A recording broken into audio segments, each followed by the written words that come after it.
Oh, nerve-wracking. It's not quite 7 o'clock. We will wait until some people get on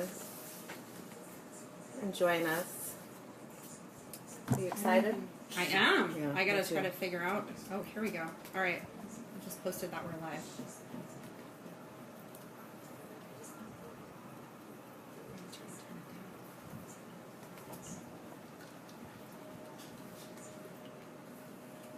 Can we see who One joined? viewer. Say hi when you get on, so we know if anybody's here. We don't know if anybody's here. Oh, you joined. I joined. Melody. Hi, Melody. Hi, Mel. Hopefully we can meet your expectations. Get over here. Hey everyone! Thanks for joining us Hi, tonight. Ruth.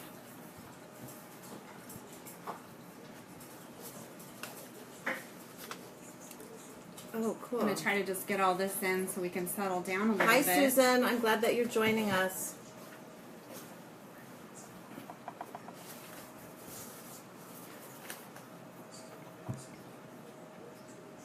It's such a delay. It is really such a delay. Hi, Teresa. Hi guys.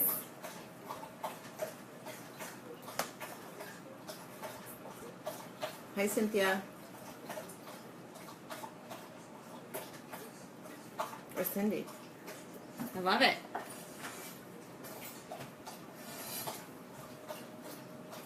Oh, Hi, Tara. Hearts. We already got hearts going on. Yeah.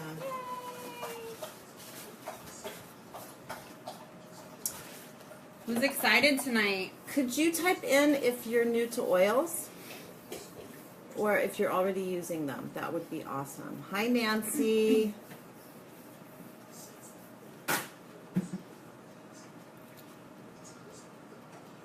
Hi, Julie.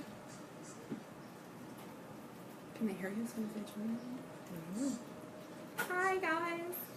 I was gonna bring my little stuffed parrot to have sitting over here, so that way I could kind of do this or do that. But Jenny's coming over to join us. Okay, already using them, good. yay. Pretty new. But you're using them, Susan. Susan, I'm super new as well. I've only been using oils now for 3 months, so this is Hi, all pretty new to me Amanda. as well. So if there's any newbies, don't feel bad. Hi, Julie. I think we already said hi. That's okay. Oh, good. Okay. Well, I hope that works out for you, Nancy. Yeah, Nancy, because I actually did a little bit of research for you. So hopefully you'll get to hear a majority of it. If not, then you can definitely watch the playback. And then if not, I was going to leave my email address posted. If anybody has any further questions about research I've done, or if they want to know a little bit more, you can definitely hit me up. So What time do you have? 7:03. All right. We'll wait one more minute and then we'll get started.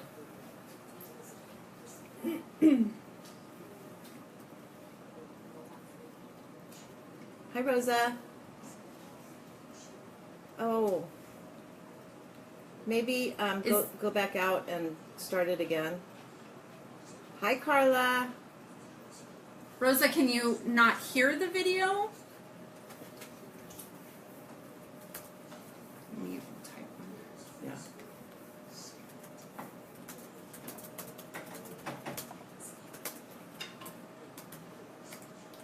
Such a delay. And also, if you guys have any questions, go ahead and enter them in. We will try to get to questions during the live. Of course, if Sherry's talking, I'll kind of be monitoring the computer screen. So anything that's popping up, we'll definitely try to get to you guys. And then if not, like I said, I'll definitely leave my email address if anybody wants to touch base with me afterwards, or even give you guys some of the resources of where I've accessed a lot of stuff and gotten a lot of my information. I'll also, we'll post some of that and we'll talk about that too. Hi Lisa, welcome. Lisa, oh yeah.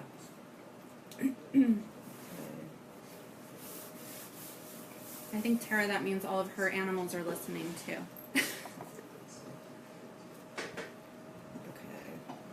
Okay. Well, how did you turn it down? There you go. Okay. All right, well, let's go ahead and get started. First of all, I want to thank everybody so much for joining us, and Shannon and I are really excited that we get to do this. I've been using oils for probably 10 years, and just recently, in the last 2 years, really got into using the oils, and once I figured out I could use them for virtually everything for myself, I figured out I could use them for my dogs too. And so I'm really passionate about using the oils and other holistic treatments for animals. You know, just like for myself, I don't always have to go to the doctor and get medicine. There are other complementary treatments, and the oils are awesome for that. So we were talking about why we use oils for the animals, and one of the reasons is we are tired of trying things that have toxins and chemicals, and they're not working. Or even having to depend on our vets for everything. If it's a minor hot spot or, an allergy, anything like that, a lot of times, I did work in the in the veterinary field for almost 15 years. I was licensed during the last 4 years of that, so I'm a registered veterinary technician. Before I had a little bit of a midlife crisis and went into law enforcement. So I got to see a lot of the medications that we would use all the time, and sometimes there were side effects with those, and especially animals that are repeatedly exposed to prednisone or to steroids or anything like that can be detrimental, especially older animals. So you had stuff that, okay, now you're giving this, well, it's caused this now, and now this disease or illness is lifelong. So with essential oils, what we can do is we can help to stimulate that immune system. And if I'm not saying that essential oils are basically going to replace Western medicine, if you do need to go to the vet, because we do recommend that you still go to the vet twice a year if need be, sooner if you have an animal with a chronic illness or disease. But then also getting yearly blood work done as well. But if you do have to have your animal on any type of medication, using the essential oils as well will help, take down the inflammation in the body so much quicker. So now you may not have to do a full course of antibiotics. You can do a half course, or you're going to see that your animal's going to bounce back a lot quicker. So you're going to actually decrease the inflammation in the body. And what the essential oils are going to do is, like I said, they're going to support the body so that it can overcome whatever is going on a lot quicker. And yeah. Good. So a couple things. Hi, Tammy and Carla. You're right. Using the oils for animals is like using them for people. There's a little bit of a difference because they are not human, so we do it a little bit differently. But yeah, the medicine that we use is anything from food to supplements to, last course of action is prescription medications. That's my thing. Real quick, I just want to tell all of you who don't know me why I got into the oils. About 10 years ago, I had a MRSA infection, and I went to the doctor for 3 years and was on probably 20 courses of antibiotics. And as I went through the antibiotics, I continued to become allergic to more of them. So right now, I think there's 2 antibiotics that I'm not allergic to. So that's kind of scary. But after 3 years, the infections kept coming back, and the doctors kept telling me the same thing. So I said, I don't think this is working, and I'm not going to take any more antibiotics, and I'm going to see what I can do in a more holistic approach. And that's when I found these pure essential oils, and I started using them. Somebody had done it successfully, and I followed their protocol. And since then, I've had those oils on hand. I never ever ran out of them because I knew that I didn't want to take antibiotics again. What I found out from all of my research was that every time I took antibiotics, it was lowering my immune system, and the reason that I was having the infections is because I had a lowered immune system. So it kind of made me a little bit angry that the treatment that I was getting from the doctor was actually prolonging my condition, and they didn't seem to know that. But it kind of got me thinking in a different way, and so fortunately I haven't had to take antibiotics for any of the things that have come up over the last 10 years, and I won't take antibiotics unless I absolutely have to. I mean, I'm not going to say, never say never, but there are other things that we can do that are going to help us and be less harmful. And so that's how I got into the oils, and now I use them for absolutely everything. And pets are my passion, dogs are my love. I like cats too, but I love dogs. Us cat people are... Yeah. No, I mean, I like cats, I do. Barney wouldn't do good with cats. Yeah. So anyway, that's how I got into essential oils, and that's why I'm here today. And then I got to meet Shannon, who's another animal lover, and so it's really fun to work with somebody who has the same passion, and we're going to be able to teach you guys some of what we already know and some of what we are learning from putting this class together. So it's really exciting. Awesome. Yeah.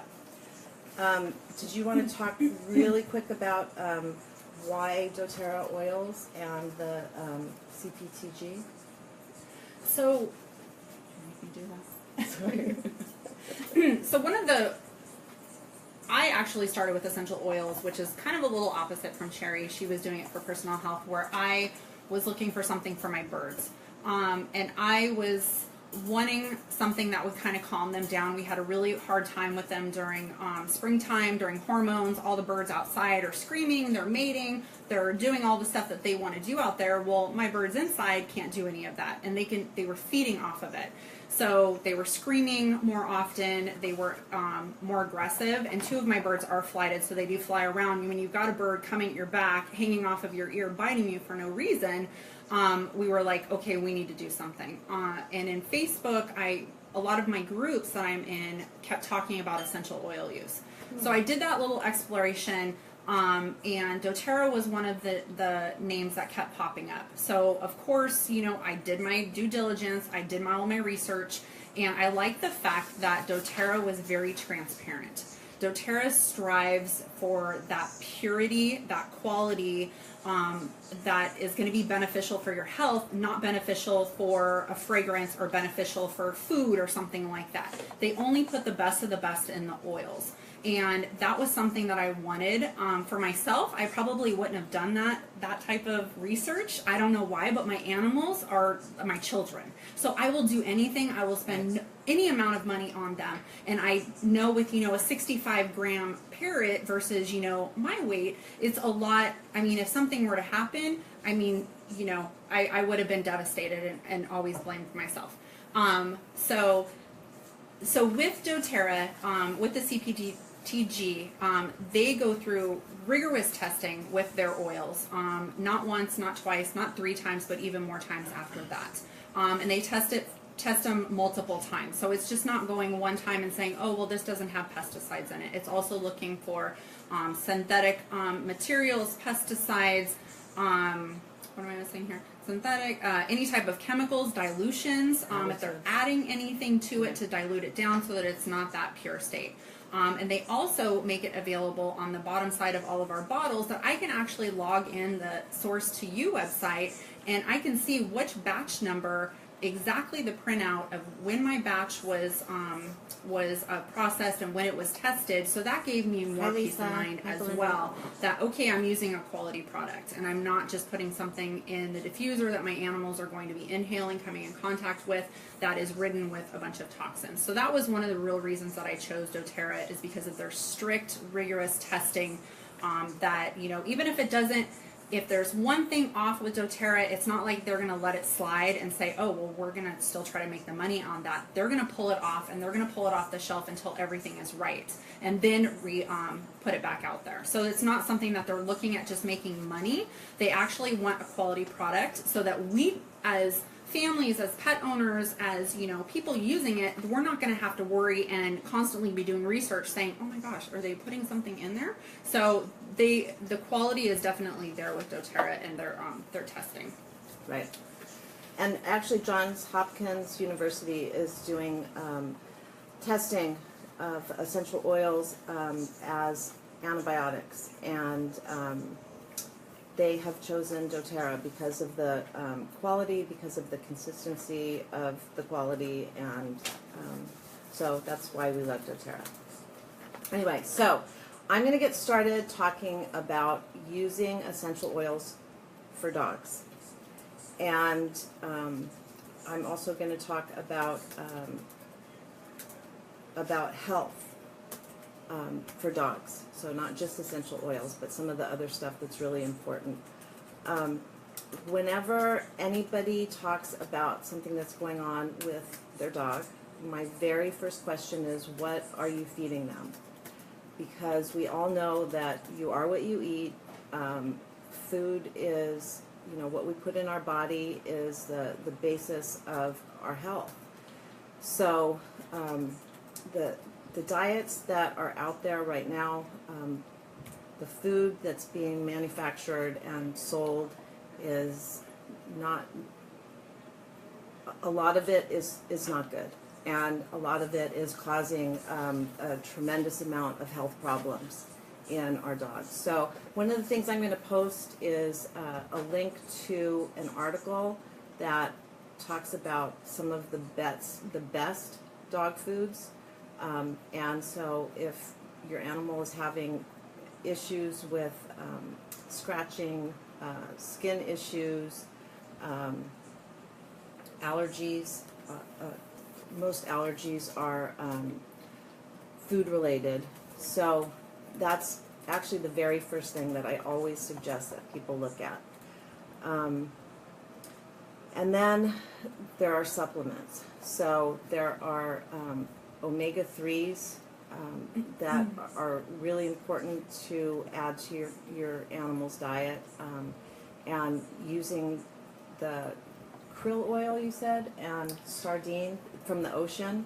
Yeah, I like to stick towards, if you are going to do an omega-3 oil, I like to do sardine, anchovy, or krill oil, and try to get wild caught if at all possible. Just like with farm raised, they're not getting all the nutrients that they would get in the ocean, so a lot of salmon nowadays is farm raised. And some of the salmon that you are getting wild caught, for it to be used in, say, like pet food products and stuff like that, and pet food oils, it's going to, I worried about there being higher levels of mercury. So I went with, wild caught out in Iceland, I think is where I get my stuff. So it's an Icelandic anchovy and sardine oil. And my dogs do really, really well on that. Okay. So omega-3s are really important. It helps with their skin and their fur. Coconut oil, we all know, is a great product.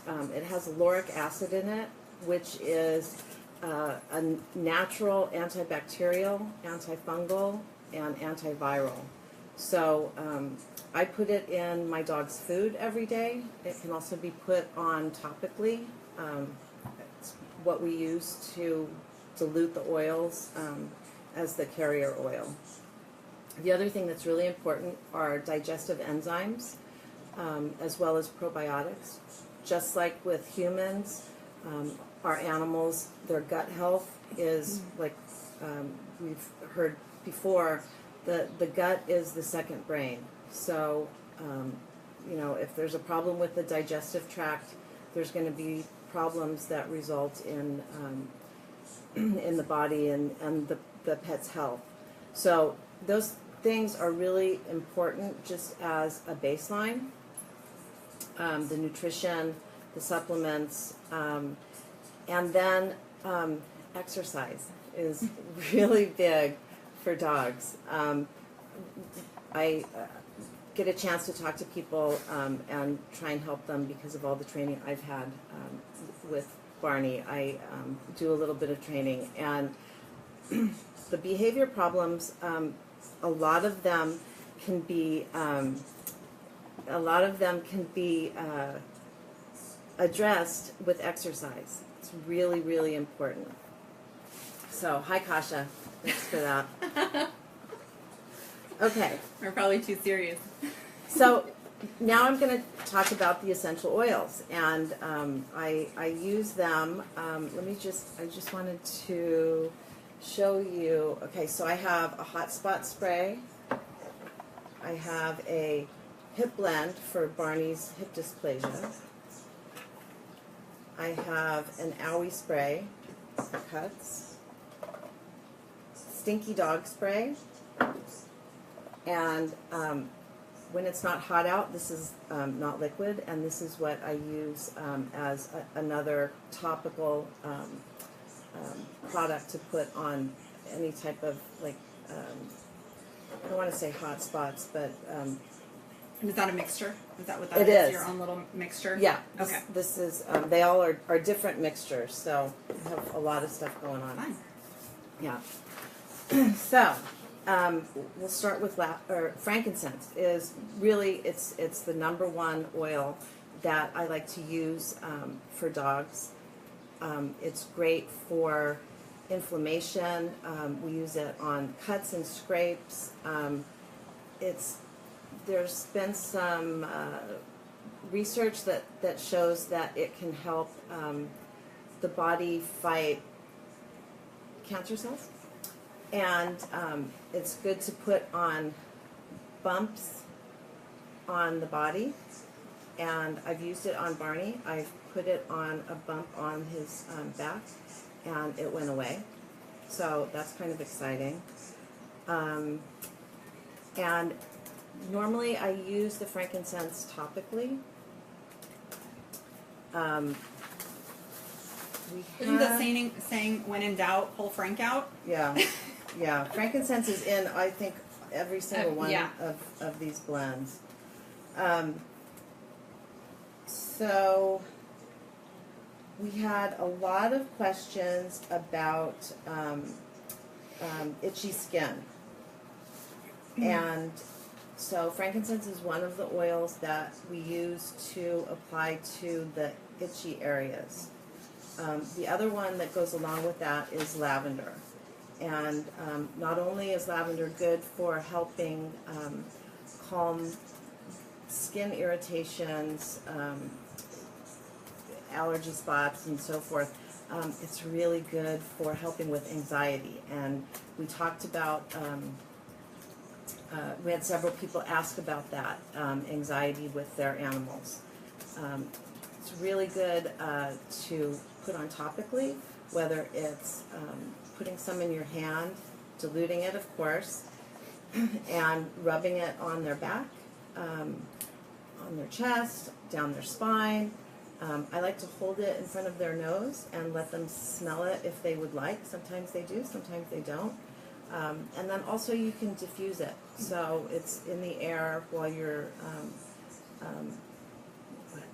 trying to help them calm down. It's good to diffuse while you're gone. And definitely. because a lot of animals have separation anxiety. I was also going to touch base with the cats with anxiety as well. That sometimes or most of the time it's better to, if you're going to diffuse and you know that you're leaving the house, try to do it like 30 minutes to 60 minutes before going out. That way it kind of gets in their system a little bit. They already sense like, hey, it's calming down a little bit. I'm feeling okay, but mom's still here. So, and then, maybe even lather up your hands with a little bit, stroke them one more time. Hey, mommy's going to be right back. And then you can leave with the diffuser still going. So that definitely will help a little bit if you have a super anxious pet. And I'll go over a little bit more with the cats too. Okay, good. I'm trying to look at the questions that we've got going on while I'm talking about the different oils.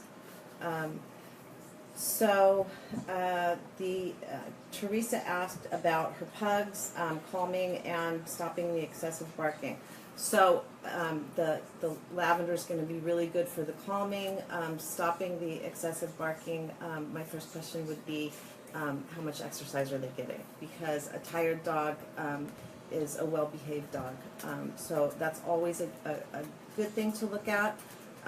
But if they're barking because of their anxiety, then the lavender is really going to help. So lavender is a good one for that. Moisturizing, healing of the a dry snout is going to be the coconut oil. We love coconut oil for so many things. It's going to be moisturizing, and it doesn't have an odor. You definitely don't ever want to put essential oils on a dog's nose because their sense of smell is so heightened. They wouldn't be able to get away from it, and that you don't want to do that. And immune support. Frankincense is great for immune support. The frankincense, and then also the On Guard Protective Blend is really good for boosting the immune system if their immune system is really weak, and also if they're fighting something off. The On Guard is really helpful to help the body fight whatever those germ cells are. Then we have digestive blend. Digest Zen, I use that a lot with my dogs. Dilute it in some fractionated coconut oil, and I put it right on their tummy. I put it on the bald spot where the umbilical cord was. Is that the right way to describe that? Yeah. Okay. Because you want to put it someplace, if you can, that doesn't have a lot of fur, so it can absorb really easily into the into the skin, so that it gets into the system. And the Digestin works great. You could put it in their food or their water. Some dogs are really sensitive to the taste, and they're not going to like it so much. So it's easier to just put it on topically. And then we have Breathe, the respiratory blend. That one is really good for any type of respiratory distress. My boy Barney has been having some like nasal discharge, and I'm not really sure what that's about. So of course I keep an eye on it, but we diffuse. He sleeps in my room with me, of course, and so we diffuse Breathe every night, and it's really helped reduce those symptoms, and so we all get to enjoy Breathe when we sleep. Teresa just asked, or she says her Pomeranian makes noises while she sleeps, and it's a little concerning. Now with that, I want to address that one really quick, is just because of the vet tech in me. I would definitely, depending on how long she's actually been doing this, you could try to do some Breathe, diffuse that to see if that will open up her airways a little tiny bit. But sometimes the small breed dogs get what's called a collapsing trachea, Right. So in which it can progressively get worse. So if this is something that is just now come on suddenly, or if she's listless at all, lethargic, not eating, drinking, I would definitely have her seen. Or if she doesn't respond to the Breathe, or it gets worse or anything like that, because their whole trachea can actually collapse and they won't be able to breathe. And then of course a dog, when they can't breathe, they panic, and then the stress makes it to where it's just a life or death situation at that point, unfortunately. So start with some Breathe, see if that happens. Depending on how old she is, a lot of times we'll see in a little bit older years that they'll start developing that collapsing trachea or that tracheal issue or inflammation. But you know, a vet check might be in the, you know, in your future, but definitely, you know, kind of watch that and monitor that for sure. Okay. Great, thank you. Yeah, that's a really good point. I don't have that particular problem with my 75 and 95 pound dogs. Yeah, usually with the large breeds you won't have that. It's the smaller Yorkies and Pomeranians and some of the dogs that are smush faced, the brachycephalics, you'll have a lot of airway issues with them. So yeah, so think out with the bigger ones, we're okay. Yeah. Another one that we use is peppermint for yeasty paws. So we had a question about a dog that is constantly licking their paws. And one of the things that you can use peppermint for is a foot bath. It's a recipe of white vinegar and hydrogen peroxide and peppermint oil. And you just put their little paws in there and soak them in there and then wipe them off. And that works really, really well. And then the last thing that we want to talk about that is everybody deals with the problems with allergies for dogs. Allergies are the worst thing that they have to deal with. Especially with all the rains we just had, everything is popping up out of the ground that hasn't been there in 20 years. That's very true. And they react to it the same way we do. Yeah. So there are a couple things that we can do in addition to the essential oils and the food and the supplements. Talk about allergies are the immune system in overdrive. And one of the things that we need to look at are vaccinations. And vaccinations stimulate the immune system. And when you have a pet that has really bad allergies, and I have one, the vaccinations are something that are really important to look at. I have a vet that works with me on that, and he is in agreement with me and helps me to not give all of the vaccinations. And I think that's something that really needs to be taken into consideration when you're dealing with a dog that has just the constant itching and the skin lesions and those kinds of problems. The other thing that is really helpful is frequent bathing. So sometimes, you know, you can go a while without bathing a dog. If you've got a dog with really bad skin allergies, you know, they're picking up whatever it is that is outside. And if they're allergic to any of those things, they're carrying them around on them. So frequent bathing, or even wiping their paws off when they come in from a walk, so that all those things that they picked up while they were out walking around don't stay with them. Another thing is reducing the toxins in the home. So if there's a lot of chemicals, a lot of chemicals in the house, that is just going to continue to strain their immune system. And their immune system is really struggling because it's trying to fight all these allergies. So looking at using non-toxic products in the house, especially fragrance. I don't know if you've heard the new F word is fragrance. Yes. Yeah. Yes. So and people sometimes aren't aware how many toxins that they actually have in their house. Right. So I think that's, you know, sometimes an eye-opener that, oh my gosh, I'm using this, or I have a Glade plug-in, or, you know, I'm dousing myself with perfume, or I'm using the scented hairspray, which is aerosol, you know, my poo spray, candles. Yes, thank you, Lisa. No candles with parrots. No candles. So, yeah, non-stick cookware. That's another one, you know. Great. I mean, they say that, you know, little bits are in our bloodstream and stuff like that each time we cook with it, all that good stuff. But, yeah, a lot of people don't realize how much they expose themselves to. Right. So those are really good things to just take into consideration, you know, when you're trying to figure out how to help your animal deal with these problems. And then the last one, as far as dealing with the allergies, are natural antihistamines. So we use a combination of lemon, lavender, and peppermint oils as our seasonal blend, and those can be really helpful for animals as well. Other things to look at are, different herbs, the Chinese herbs. There's a lot of different Eastern medicine protocols that can help, deal with the allergies, boost the immune system, and get your pets feeling better. And when they don't feel good, we don't feel good. Definitely. Yeah.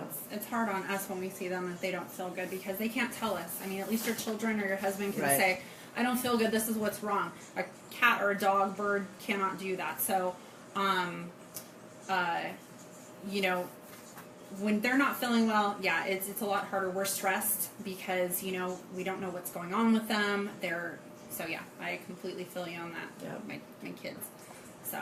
And then just one last one that is everybody is waiting to hear this is the flea and tick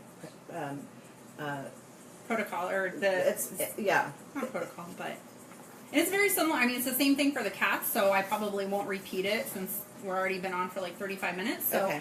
But yeah, if you want to go over that, Yeah. and then like I was saying is that we're also going to post some stuff afterwards with some charts and recipe sheets. So if everybody's busy And dilution taking notes, charts, and dilute. Yeah. Have to dilute. But if you're not able to write all this down or miss something or whatever, we're going to post a lot of stuff after the class too, or after the live. So. And keep commenting because we're going to be doing a raffle after the class. And so the more comments, the more entries that you get. Tina, did you see that from her? Okay. Oh yeah, she was just commenting about how I guess Arizona bird shelters that rescue exotic birds, only doTERRA brand lavender is allowed. Oh, love it. Awesome. Thanks, Tina. Yeah. And then so the last one is our flea and tick deterrent, and it's not a prevention. The prevention is the medicine that you get from the vet that you put on it, and it kills the little critters. It also is poison, and I'm not going to put poison on me, and I'm not going to put poison on my pets. Not if I don't have to. So this protocol helps reduce the likelihood that they're going to get it, and you spray it on them before you go out, after you go out, and you continue to check them and make sure that they haven't picked anything up. But it is TerraShield, which is the repellent blend, lemongrass, and cedarwood. Those three oils together are what we use to deal with fleas and ticks. And that's all I have for dogs. Yay. Okay, so I'm going to go over cats now, and I was also going to touch on birds afterwards too, and I'm still going to try to, I know we've got we said it would be roughly about an hour, so if everyone does hang out with us, that would be fantastic. So, a lot of stuff Sherry covered, it's going to cross over into cats as well. Nutrition is going to be your baseline for everything. Food can either heal an animal or harm an animal. Everything is in your gut, your whole GI system. If you have low immune system, I mean, it might, look at the food that you're feeding your pet. So I like high quality human quality foods, basically, whether it's raw, whatever your preference is. I can't get into the raw thing, so I still do dry food. So you want to make sure that your foods don't have any type of byproducts or anything like that. So read the label. If you can't pronounce half of the stuff that's in the label, you probably shouldn't be feeding it to your pets. And that's one of the ways that I base on what I'm going to feed my animals. And a lot of the stuff that you're going to be feeding that I consider really good food, you're not going to find it at PetSmart or at Petco. So try to find a little mom and pop shop and look and see what they have, or some of the higher end pet stores. You also want especially with cats, you want a highly digestible protein. Just because a food says that it has a bunch of protein in it doesn't mean that they can digest beaks and hooves and, pig or chicken feet and all that stuff. So they can't sometimes digest a lot of that protein. So high in protein, because this is what they would have gotten if they were out in the wild. They're not going to be eating a bunch of grasses and stuff like that. They eat a lot of protein. And then another thing that I really like with diet, and I don't know if a lot of people do it, but is rotational feeding. So I pick one good quality brand of food, and now usually that brand of food will have multiple different flavors. And with those, what I do is I feed 1 to 2 bags of the food, and then I switch flavors. So every couple months I'm switching flavors with my pets.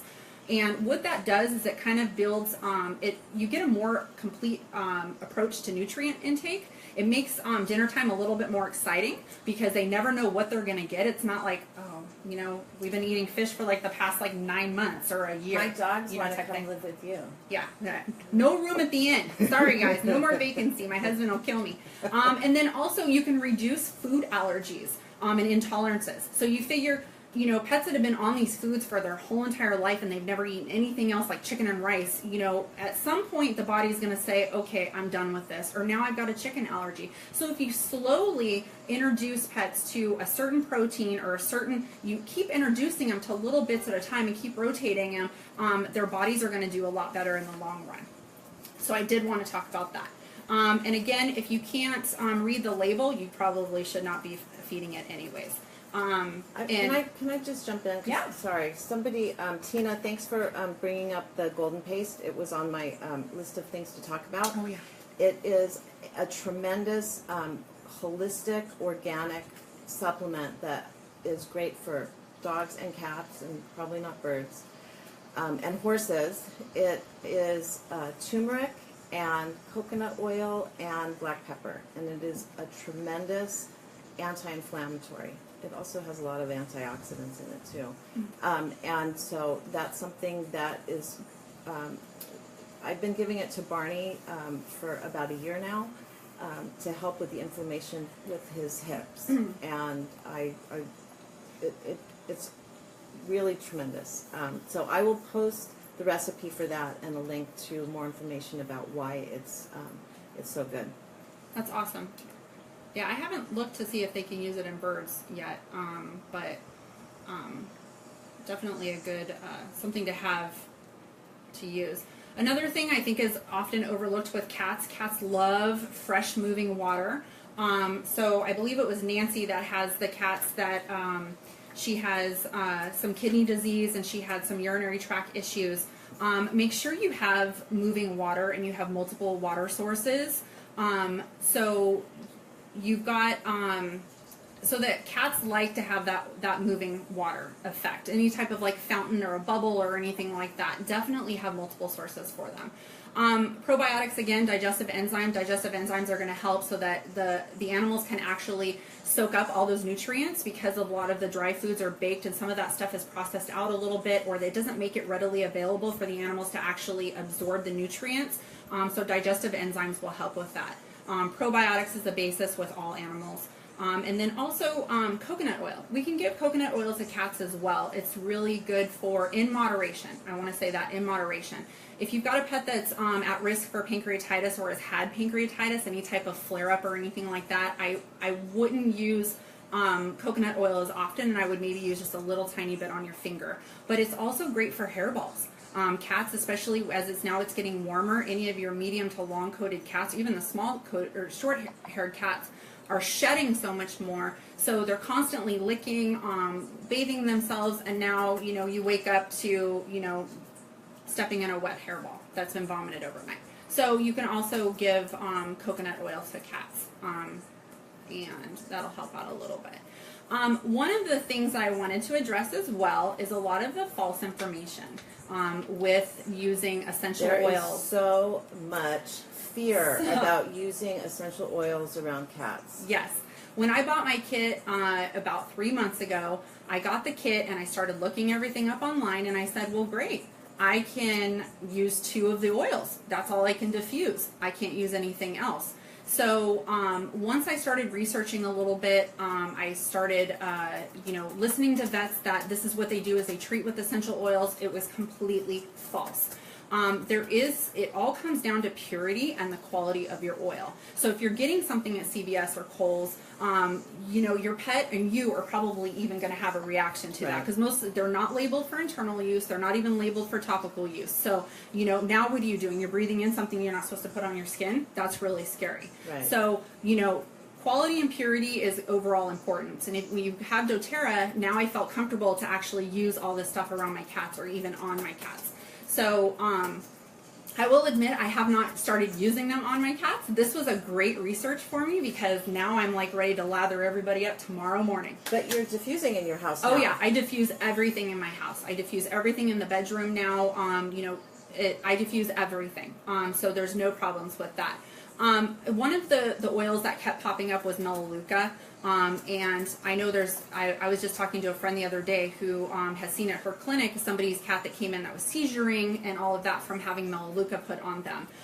Again, it comes down to a quality issue, and a lot of the sources online didn't back up their statements of saying, hey, this is a no-no oil with any type of credible source to why or reports or anything like that. It was just, no, you should not use this around your cats. So to me, because Melaleuca kept popping up, I'm going to be a little bit more cautious with it, definitely, and dilute it down maybe 2-3 times, or use something else. That's the good thing about essential oils. The dilution is so important when you're dealing with animals. Definitely. I don't have to worry about it so much because I have big dogs, but when you're dealing with smaller animals, and particularly, cats and rabbits and parrots and stuff like that, definitely. And always over dilute. If you're concerned, over dilute. Because then your risk factor definitely goes down if they are going to have any issues. But with essential oils, we've got such a big, case. We have a lot of ammo, basically. So we don't have to rely just on Melaleuca. We can use, we can use this or we can use this and, still get those same effects. So, but yeah, always dilute, especially with cats, and I'm going to talk a little bit about dilution with them. Now, acclimating cats to essential oils, one of the, a way that you can do that is putting it on your hands, putting it on your chest, and I think that a lot of us are already doing this. I know I am. So my cats are already like, oh, this is awesome, because they're laying on mom, and now they can smell this, and they're relaxed. So if you're fresh to starting with essential oils, and you want to start using them a little bit closer to your animals, or even on your cats, put them on the inside of your arms, or put them on your chest, and then just go lay down on the couch. Let the cat come to you, or let any of your animals come to you, because then it's a positive experience versus a negative one of you lathering them with a bunch of stuff or forcing it on them. So now when they smell that, it's going to be a good thing. They're going to look forward to that. And you want to do everything slow.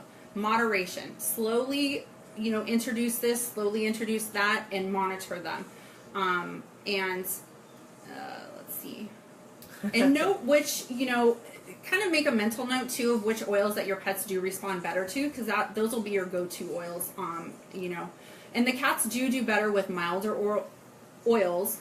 Sometimes the stronger, like hot oils, you might see that they're a little more hesitant to maybe come in the room. But for the most part, I do mostly like, stuff for the birds, lavender, balance, citrus. Citrus was like supposed to be a big no-no with cats because they lacked something in the liver, that would it lacks an enzyme. Yeah, the phenol, or but diffusing it is, you can diffuse whatever you want around your cats. I definitely wouldn't do it near a food bowl or over a food bowl so that the mist is coming up and potentially contaminating any of that area. But have a diffuser in the dining room, have a diffuser in the living room, have a diffuser in your bedroom, because as long as the cats can have a way to get out of there, you have an open bedroom, you have they just have a way to get out of that room if they don't like it. That's all that's necessary with cats.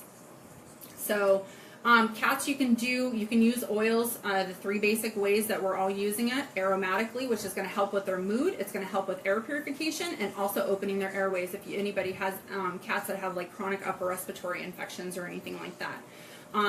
Topically will give some systemic localized effects, effects and immediate comfort, and also aids in their immune support. I gotta slow down. I'm getting all tongue-tied. I'm posting the dilution charts now. Oh, perfect. Well, yeah, all the stuff that we're talking about, we will post. So we don't expect you guys to write all this stuff down. Yeah, definitely not. We'll post it all. But also, topically, you're going to massage your animal, and now the animal will start to associate, that oil smell with the massage that's coming their way. So it becomes that positive experience for both of you, the pet and the owner. So dilution with cats, depending on the chart you're going to post, young and elderly cats, elderly being over 10 years old, you're going to want to dilute them kind of double. So if you're doing a drop to, say, 2 tablespoons for younger, or for elderly cats, you're going to do a drop to 4 tablespoons of a carrier oil. And so less is more, always. Always. Yeah. Less is more, and you can actually apply it more frequently or apply it as needed. Essential oils aren't like medications that you would get at the doctor. They don't build up in your bloodstream. So you can continue to, if you need to reapply that essential oil in an hour, reapply that essential oil in an hour. There's nothing on the bottle that comes with a script saying you have to take this every 8 hours. It's definitely not a medication like that. So reapply it as needed. That's why we always say less is more. And then, so start with that. So definitely dilute it with your carrier oil, and then start with just a couple drops of that diluted oil, and rub your hands together and let most of it absorb into your hands. And then, once your cat comes up to you, stroke them along their back, just along the spine, and then you can go back just to kind of get it back underneath and get a little bit more skin contact. So you just want to kind of do it along the back and the spine area, underneath the hair. Do that for the first couple times that you're actually going to apply it to them. There's also some reflexology points on the rear of the paw pads, but some cats don't like their paws messed with, and they'll smack you. But if you've got one of those cats that is, totally for it, I mean, you can apply it to their paws and massage it, but we want that positive experience. So if your cat's pulling away, you know what, skip that. We're not going to do paws, just go over the body, because even though you're putting it on the body and you're not necessarily using a reflexology point, your pet is still going to absorb that, whether it's into their fur, it's into their skin, or they're grooming it off themselves, smelling it, getting into their system, they're still going to get the benefit of that oil. And even it's if such a tiny, as Yeah. long as you're diluting it properly, it's such Definitely. a tiny amount that if they're going to lick it, most of it's already absorbed into their skin, so Yeah. whatever they're getting in their mouth, they're good. Yeah, definitely. So we can also use it internally.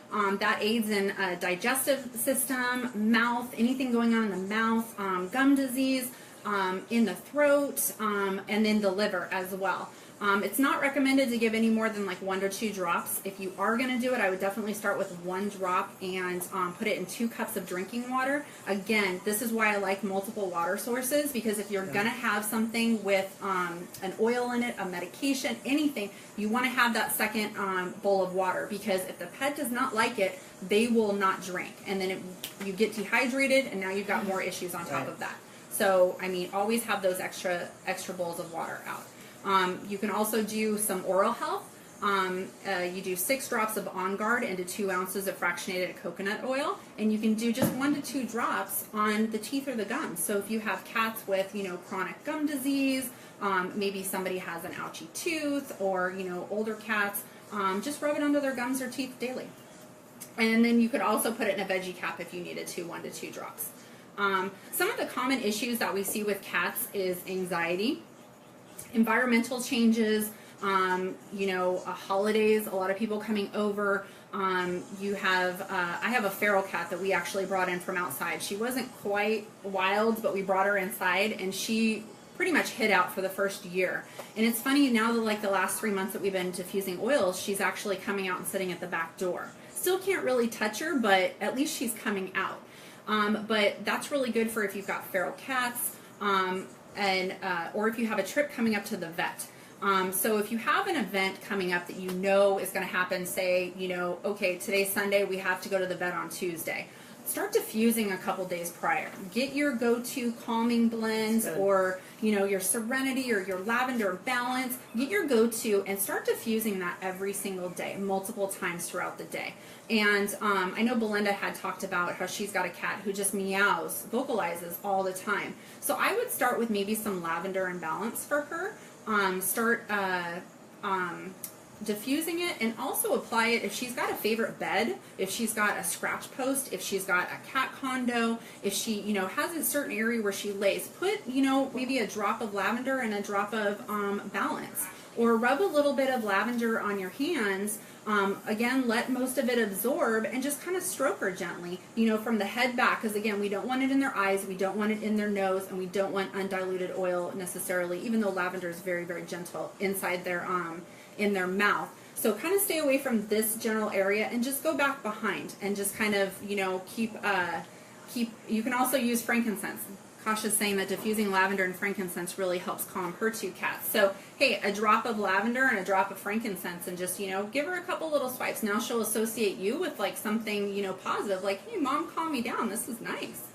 So, Kasha asked us to show our pets, and one of my pets is in a locked crate.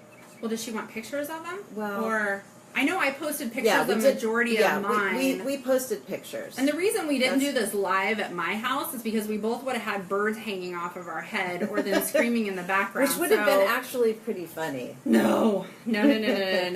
So another way that I found out that, and this may help for Belinda as well, is making a calming essential oil mix that you put in the litter box.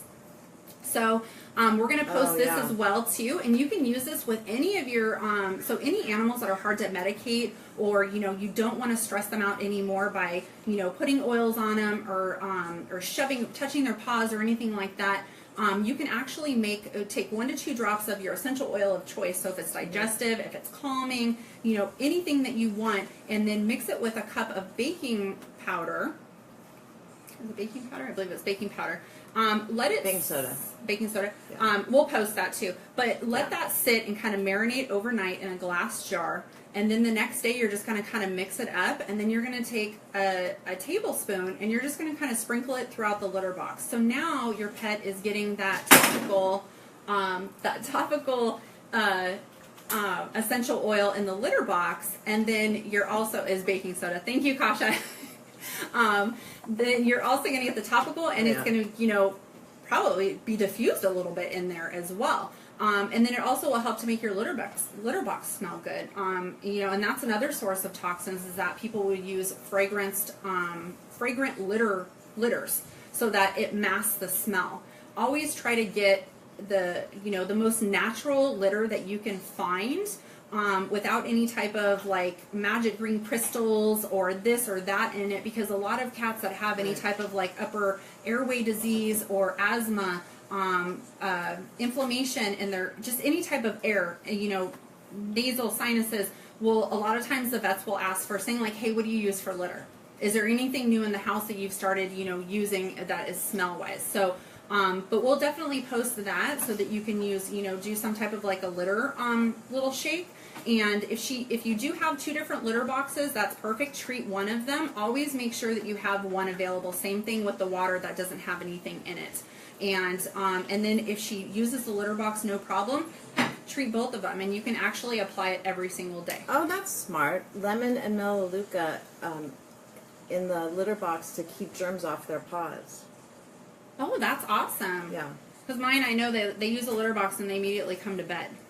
I know that's probably a common cat owner problem. So it's awful. So wanted to talk about that. Another was respiratory conditions. Again, cats will have upper respiratory issues. We can use Breathe, we can use eucalyptus, frankincense to diffuse it, On Guard, the Purify blend, several times throughout the day and night for those. Fleas and ticks and mosquitoes, we talked about that. We're going to be list what or post what the dilution is for the flea tick, because Right. it's the same exact blend. So lemongrass, Terra Shield, and the cedarwood is going to be the same thing that you would use for cats as well, for fleas, ticks, and mosquitoes. My indoor cats, knock on wood, I don't have any problems, so I haven't had to treat them in a long time. So organ support, just for like an overall body support, if you want to do something just to kind of support the body, support the immune system, so that if and when it does happen and the body does get some inflammation, the body actually is already starting to kind of like, it has one up on it. Two of the oils that I found was frankincense daily to support the overall well-being of the animal, and I know a lot of people do that as well. And then that's just 1 drop. And then lavender and myrrh, 1 drop daily to support the immune system and the digestive system.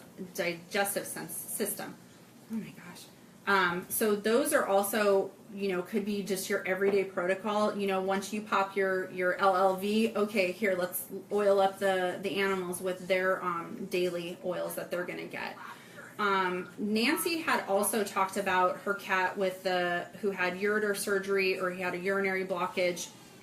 I don't know what the extent of his kidney disease is currently, but to aid in support of the kidney function, you're going to want to use 1 drop each of juniper and heliochrysum, and you're going to want to do that 1 to 2 times daily. And either you can just apply it to the body itself, or you can apply it to the stomach area, or the kidney kind of side. But, with cats being a little bit smaller and being very meticulous about their grooming, honestly, if you just get it on their body and just make it a positive, something positive for them, they're going to get that benefit from those essential oils.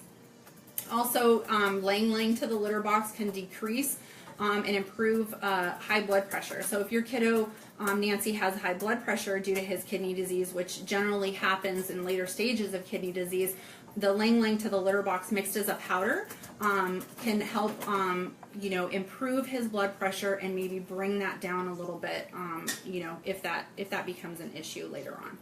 Juniper berry helps to support the cat's urinary system and reduce inflammation. So you can apply it to the palm of your hand, like I said, apply it to your cat's body anywhere, and then or to the litter box. So I mean, you could honestly have like a little every other day, or depending on what's going on. If you want to focus on his urinary tract issues, then do juniper in the litter box for him, or put it on his body and do something else in the litter box.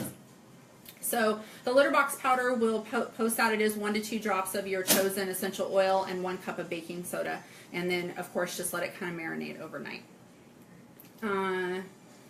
That's also what I do to clean my carpet.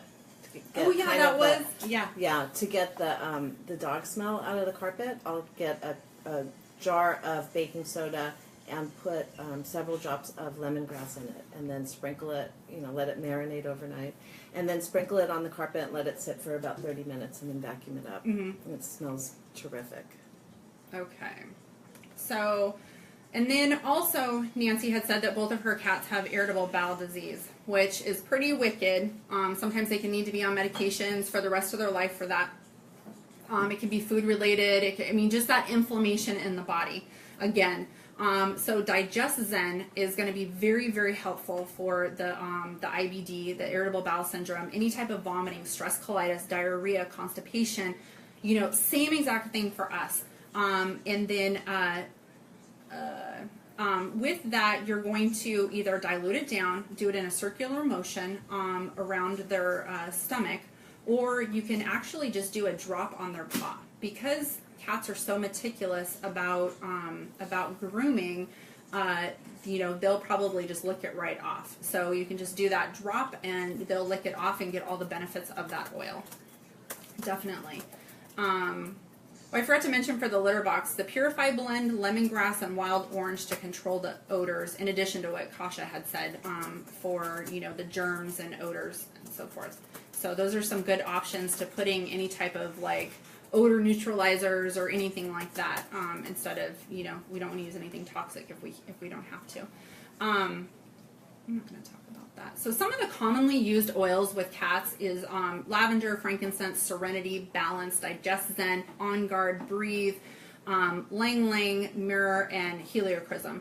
So, you know, you're going to see some oils are used more than the other ones, but definitely you can use just about everything with the cats. I mean, there's you know, like I said, me personally, just because I don't have the experience with it just yet, I would probably be a little more cautious with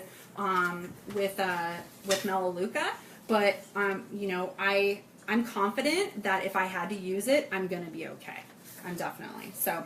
Because you're going to dilute the heck out of it. I'm going to dilute the heck out of it, yeah, and I'm going to monitor. So dilute, and monitor your animals. Right. Do not apply something, do not start something in the diffuser and then leave home or leave them locked in a crate, locked in a cage, anything like that, especially when you first start using it. I don't like to leave anything with my birds locked in a cage. I don't leave a diffuser running when I do leave, but if I didn't have the birds locked in a cage, I would be fine leaving the diffuser running. It's just, you know, it's just kind of me, peace of mind, you know, kind of weird like that. So, okay, so that's cats. Let's go to birds. So this was the whole reason that I even got started with essential oils, is because I needed something for the birds that was a little bit more natural. And I didn't want to use a bunch of toxic stuff. Parrots' airways are very, very sensitive. And because of the birds, I actually, you know, I've lived this whole, like, pure life. You know, we've gotten rid of our Teflon.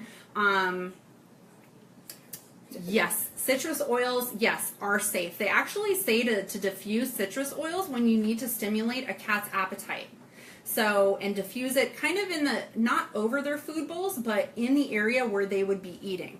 But again, anything that you diffuse for a cat is going to be 100% safe if the quality and the purity is there.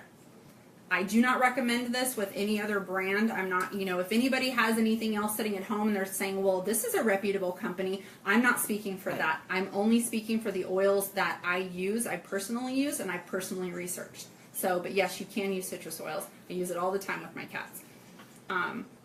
So it's with the birds. Birds are very, very sensitive. I've replaced everything in my house. I don't know when's the last time I blow dry my hair out in the garage, because some blow dryers have Teflon in them. I don't know that. Did you know that? No. Yeah. So, you know, they've really changed our whole lifestyle. You know, my husband can't use aftershave, can't, you know, anything like that, because, you know, no. So, so the birds were kind of it, and essential oils have worked very, very well. And there's multiple vets that use them with their birds, and they've had amazing benefits with them. So I'm going to start with nutrition first. A lot of people will say that, you know, the birds, they're screaming or they're biting or they're this or they're that, or what can I do? And a lot of it is nutritional based. A lot of the pet stores and the bird shops will actually sell seed-based mixes. And seed-based mixes are okay for a bird that's, you know, in a 50-foot long, you know, 20-foot wide aviary that's flying back and forth each day. But our birds are in houses. A lot of them have clipped wings. They're in their cages, probably more than they should be. And they have all this pent-up energy and this pent-up just everything. And so the only way that they know how to get rid of that is they'll start getting aggressive. They'll start screaming. They'll start destroying things, and they'll start self-mutilating. If you ever see pictures of birds on the internet, they've plucked their feathers out, their pickers. After a certain time of plucking, their feathers actually don't grow back yet. That's it. You're done. So, and certain species, you know, cockatoos, I think, are a little bit more prone to being pickers because they'll have behavioral issues. And it's usually the ones that end up in the shelters, the bigger birds, unfortunately. So diet is, I mean, that is going to be the root of everything. Again, it can either heal them or it can harm them. Your diet should consist of majority of seeds, arterial fat, high in fat. High energy, high fat generally are a lot of the seeds. A lot of the seeds that are in the mixes that you get at the pet store, even though they say like, oh, this is our general mix, this is what we feed all of our birds, there are a lot of safflower and sunflower. Those should only really be used for training, and that's like 2 to 3 seeds a day. That's it. They shouldn't really have any more than that at like one sitting. But you know, a lot of the mixes have a ton of that in it. So the diet should be consist of a lot of whole fresh foods. Incorporate foods from the area where your species was. Let's say hi to the dogs real quick. Oh yeah, we're gonna say hi. Okay. And I'm gonna get a drink. Okay. Jay, can you bring the dogs over here? Well, not too close, because we don't want Shannon to get bit. But if I do, I've got some Melaleuca. Yeah. That's Barney. There's Barney. That's my sweet boy Barney. Oh, and there's Jenny. Stop it. Jenny's my talker. Yeah. Guess what Jenny's saying? She's saying W-A-L-K, please. Okay. All right. All right. Back to us. Hopefully this doesn't fall down though, right? Bend down. Oh, sorry. Okay. So diet. Fresh foods. Fresh whole foods are going to be a parrot's #1 food. So your fresh salads. I hand cut all of my my stuff every single day. We call it chop. So they get tons of dark leafy greens, they get fruit, they get flax seeds, chia seeds, they get all kinds of, sesame seeds, they get all kinds of like fresh whole foods. A lot of foods that will basically rot because this was their normal diet in the wild, and it's going to take them a little bit longer to eat all of that good food than just to snap a seed and go back into their cage and start screaming again. And plus it's fun for them to kind of forage around the bowl figuring out what they want. You got to bury all the good stuff. And for seeds, I like to sprout. Sprout the seeds, and that actually will bring a whole lot more nutrients available to the animal than just having this dormant seed that they're eating. Now they have all those nutrients are actually alive because it's generating this new life of this plant. So when this new life, becomes available and you start seeing the little tail on the seed, now all the nutrients are there because this little plant needs to grow. So it's so much more healthier to have a sprouted seed. So you want to provide a nutrient-dense food to these birds, living food to birds. Organic brands, try to always, with the superfoods, try to always go organic. Bee pollen, herbs, dried fruits and vegetables. And also you can incorporate a lot of your outdoor stuff. As long as you don't use any type of pesticides or your neighbors don't use pesticides in the area, you don't live on a busy street and have an awesome tree out front that you want to use. A lot of flowers and a lot of our plants are actually safe for our birds. So I will bring in hibiscus, I will bring in rose petals, I will bring in a lot of my herbs that are starting to bloom, pop off the top of the basil and give it to the birds. So the birds, could have so much more than what we think that they can actually have. And that's going to definitely help with self-mutilation, with behavioral issues, vocalizing, and hormones. That's, what I was dealing with this year is the hormones. Also, birds need to be kept on a strict routine, especially if you have a female. You want to have at least 12 hours of sleep every night. That will help prevent her from laying eggs, which they can be calcium deficient if that does happen. So strict schedule. Mine are in bed by usually 9:30, 10 o'clock at night, and they sleep until 9 o'clock every morning. Thank God. So supplements for birds. One of the supplements that I do is probiotics. I use aviculture. It's one of the only species-specific probiotics that they have out on the market. And it has to be ordered from the distributor himself back in, I think it's Chicago or something like that.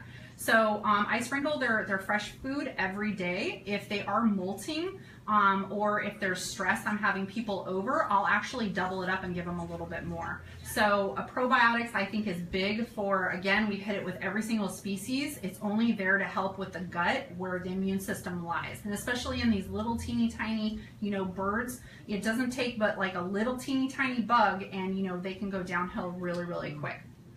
So I don't recommend any added vitamins or minerals or anything like that because first of all, you probably haven't taken your bird to the vet. You don't know where his levels are at. And again, playing around with such a small little thing, you don't know if you're going to add too much, too little. Is he even getting it? You're putting it in the water. Now he's not drinking. So if you feed him a balanced diet, that fresh foods, Feed them, you know, a high quality formulated diet. I give them pellets on the side, which they munch on at, you know, at nighttime, but they wait for their salad every single day. And that's a bulk of, I want to say like 50% of their food throughout the day is their chopped salad. And I don't add any additional vitamins and minerals. You know, if my female started laying, I would probably add some calcium, but you know, they don't need anything else like that. I wanted to also mention for the bird people that are out there, it's a good idea to weigh your birds every single day. Or not every day, once a week. Because if they start fluctuating with their weight a couple grams, you know that something's going on, and that might be the time to go to the vet. Because things can go downhill really, really quick. So I know my birds, I write it down every single Sunday. If there's any fluctuations, too high, too low, that can mean something. So definitely check their weights. Kitchen scales are super cheap. So yeah, so the anatomy of a bird, the reason that you need such pure oils with birds is birds don't rely on their lungs for breathing. They actually have air sacs. And they have anywhere from 7 to 9 air sacs depending on the bird. So with every time we take one breath, a bird actually takes 2 breaths. They inhale, exhale, inhale, exhale. So for every one of our breaths, they have 2 breaths. So they're actually bringing in twice the amount of toxins if they are present in the air. If somebody's smoking, if somebody's cooking with Teflon and they've overheated it, which will kill your birds, if you've got a Glade plug-in, they're bringing in twice the amount of toxins that we would in this little teeny tiny body. So that's why it's so important to make sure that you are using pure oils.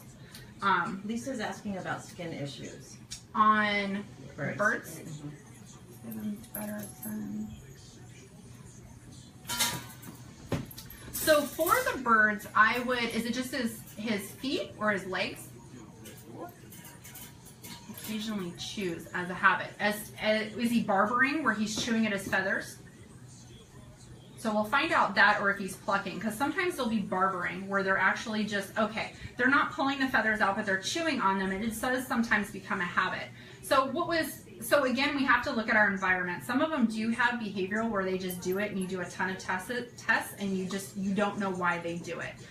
Sometimes their feathers will look like they're barbering, but it's towards the end of a molt, or towards the beginning of a molt. So when he's ready to get his new feathers in, his feathers are going to look awful. He's going to look like they're barbered everywhere just because it's been the last 6 months and the feathers aren't meant to be there forever. So they have to change them out and get fresh feathers at some point. So that's why he's going to look a mess sometimes. If he has certain areas where he's barbering quite a bit, you have to look at their environment. Look at the diet. Look at how often is he out of his cage? Does he have any type of socialization, interaction? You know, we talked about bats earlier. That's another one, is they get so itchy and they don't know what to do. So you kind of need to start doing the baths, or you need to put more humidity in the air for him. With the purifier, that's going to do that. You may even need to add a second humidifier in the kind of general vicinity. I wouldn't do it super close, but maybe in the general vicinity. And then, you know, are you using anything near him that, I don't know how much you like touch him or cuddle him. There was a story that I read that an owner was using too much fabric softener in their clothes when they were washing them, and they were cuddling their bird all the time. Well, the bird started plucking itself and barbering very badly, and it was because the owner, he was allergic to the fabric softener. So you have to start ruling things out. And then also birds, when they get bored, because they need that mental stimulation, you know, they will do it. So you have to have toys for foraging. We have tons of foraging stuff. You know, you can take little cupcake liners, put an almond in it, wrap it up, you know, put a piece of string over it, or not a string, but like a hemp, you know, tie a hemp string around it, you know, and push it in something and make him actually, you know, pull it out. And I can, you know, touch base with you, Lisa, on some other stuff. Yes, he chewed through his perch. That's a parrot. So a lot of the bigger breed species birds like macaws, cockatoos, the owners don't even buy perches for them. They buy 2x4s, untreated 2x4s. So, but that's what they're meant to do. And I know a lot with my little conures, they love to shred stuff. So I buy a lot of softwoods for them, like balsa, basswood, a little bit firmer, cork, natural cork they love. So, I mean, I can definitely hook you up with one of my toy people that I get all my parts and stuff. And I mean, literally all you do is just shove some stuff on a skewer and put it in there. And now they've, you know, got like 2 hours of, you know, hopefully quiet for you. So, but I would definitely look at environment before you start putting a bunch of stuff on top of him, because there might be something underlying going on that might be a quicker fix than putting essential oils on. Definitely diffuse, because if he is stressed over something, you know, do some lavender, do some balance, do some frankincense. Birds love citrus oils, so anything citrus, they absolutely love it. Lang lang, you know, bergamot. I mean, honestly, you can't really go wrong with a bird either. So, ways to get essential oils, or to use essential oils with birds: water-based diffusion. So you're going to want to use a diffuser that has its water inside, not the one that you actually hook up to the machine that runs it straight from the bottle. So this is going to dilute it down a little bit more into the air. So always use a water-based one, cool mist only, and start with the diffuser across the room. You don't want to start with it really close. I added 1 or 2 drops, started with it across the room. I did it for 15 minutes and I turned it off and I watched my birds. Make sure they're out of the cage, of course. And watch for any type of increased screaming. Are they leaning back and trying to get away from it? Are they, you know, crawling behind their cage and they absolutely hate it? So watch for anything like that. And then, you know, if that does fine, 15 minutes on, 45 minutes off, do that throughout the day if you're home. Again, I wouldn't leave it on if you're just starting while the bird's confined, or, you know, you're gone from the house. But the next day, add another drop or pick a different combo. You know, they had a good day with this, pick a different combo, and now let's go 30 minutes and see what happens. You know, and then start increasing your drops. I want to say in my diffuser, in the bird one, I use anywhere from like 5 to 8 drops, and it's actually this one is what I use. Depending on what it is, I want to say usually like 5 drops, 5 to 6 drops is what I'll use, and I run it for like 2 hours at a time. I literally turn it on as soon as we get up, and I open up the drapes and everything. Diffuser goes on, and I, you know, forget about it until the water runs out, or or I leave the house or whatnot. So yeah, increase it. One of the things I did want to mention is that for cleaning our diffuser, and it wasn't something that, you know, we probably think about, and I know some people don't clean them, but if you are going to clean it, I've seen it and it's been recommended to actually use white vinegar to clean it and to run a cycle of white vinegar. White vinegar is extremely toxic and will kill your birds if it is heated up. So don't run it in your coffee pot, do not run it in your dishwasher, and do not run it in your diffusers unless you're going to run it outside in the garage, you know, say away. I wouldn't even really do it anyways. But if you need to do it outside, and then I would run it, you know, a couple more times with just a little bit of water in it. I just use a little tiny bit of mild soap, like Melaleuca, you know, lemon is what I use for my dish soap, and I just kind of do just like a drop, you know, use my hands and then just rinse it out really quick. And that's only when I see like floaties in it. I'm probably not doing it as often as it should be. But absolutely no vinegar. Yes, vinegar is very, very toxic to birds when heated. Another way that you can do it with birds is actually doing a feather mist, where you put drops, your drop concoction of essential oils, and top it off with distilled water in a spray bottle. A lot of birds like to be misted. Some of it absolutely hate it. What you could do is, if they hate it, you know, kind of just do it in the general vicinity, because you're still getting some essential oil near them. You might get it on their perch so that they can, you know, latch on, and they're going to get it a little bit on their feet. But the feather misting can help with bacterial, viral, fungal infections, as well as providing just emotional and overall immune support. And the oils are absorbed through the skin and then taken orally as the bird preens itself. So, you know, lavender, lemon, and wild orange topped off with distilled water. If you have a bird that's, you know, painful or needs some more anti-inflammatory benefits to it, you can add in some frankincense and some heliochrysum. But again, I'll put that, you know, exactly how many drops you need for all of that. And for my bird people, also, you can use cayenne pepper for pain relief and also for inflammation. Sprinkle a little bit of cayenne pepper on their moist foods. You can make it into a paste. If you've got a wound, you can actually apply it into wounds. It's supposed to help with like clotting, as well as heliochrysum.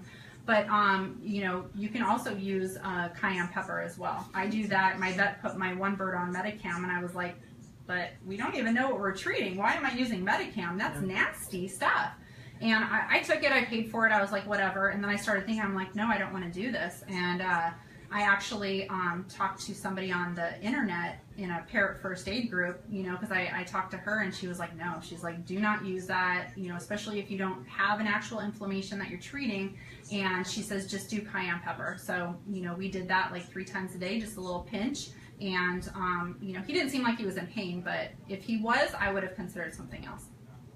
So, so the only oil that I could actually find on the internet, and also one of the veterinarians who, uses a lot of essential oils with their birds, the only one that I could find that was cited as saying, hey, you might want to stay away from this one was arborvitae. Am I saying Arborvitae. Arborvitae. It's the tree of life. Okay. Arborvitae was the only essential oil that was repeatedly saying, you know what, you might want to avoid this one. But I mean, lavender, citrus oils, frankincense, balance, lang lang, those are some of my daily ones that I do every single day. You know, and also there was, you can use it internally with birds.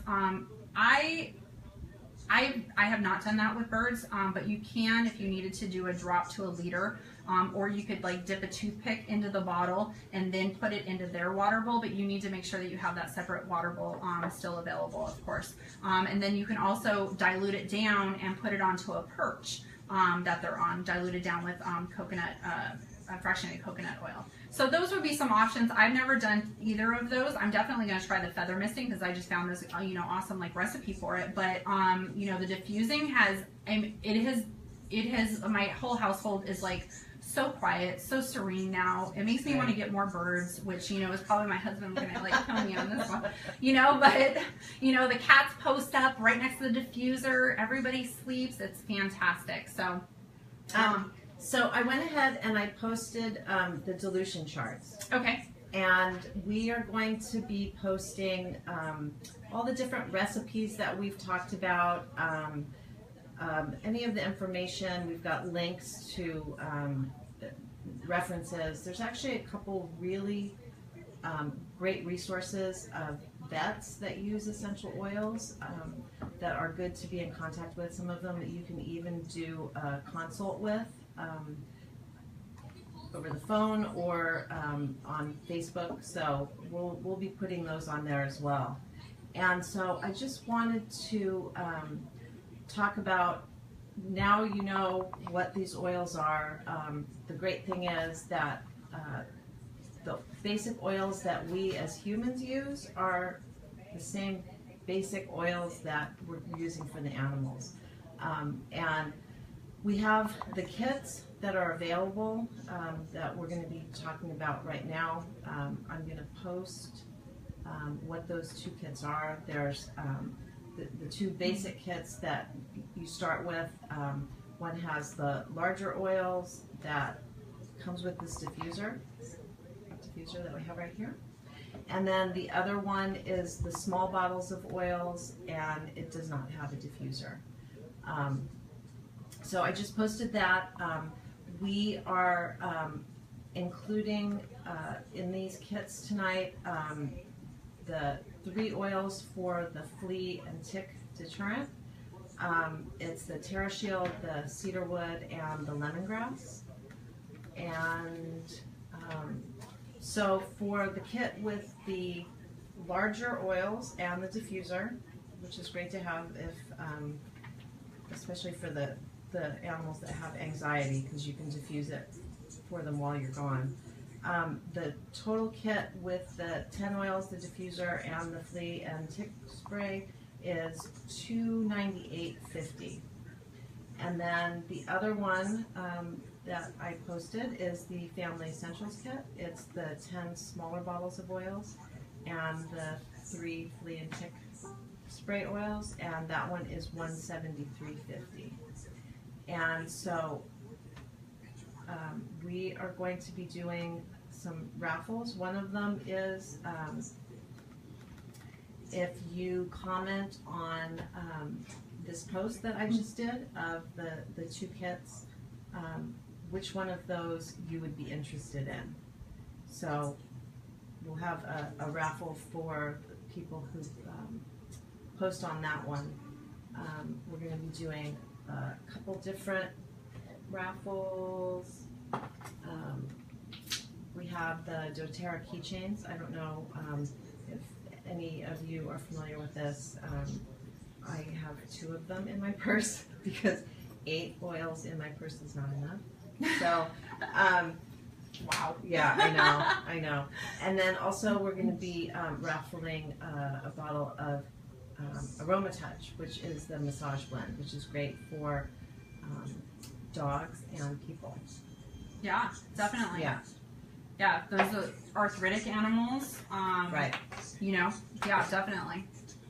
And then with the kits tonight, we're going to be offering a spray bottle of a calming spray, or you can have your choice of a stinky dog spray or a cat litter deodorizing powder.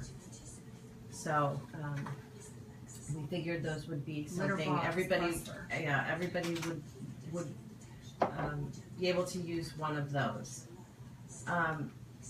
So I hope you enjoyed the information that we provided, and we are really excited to help you get started on this oil journey.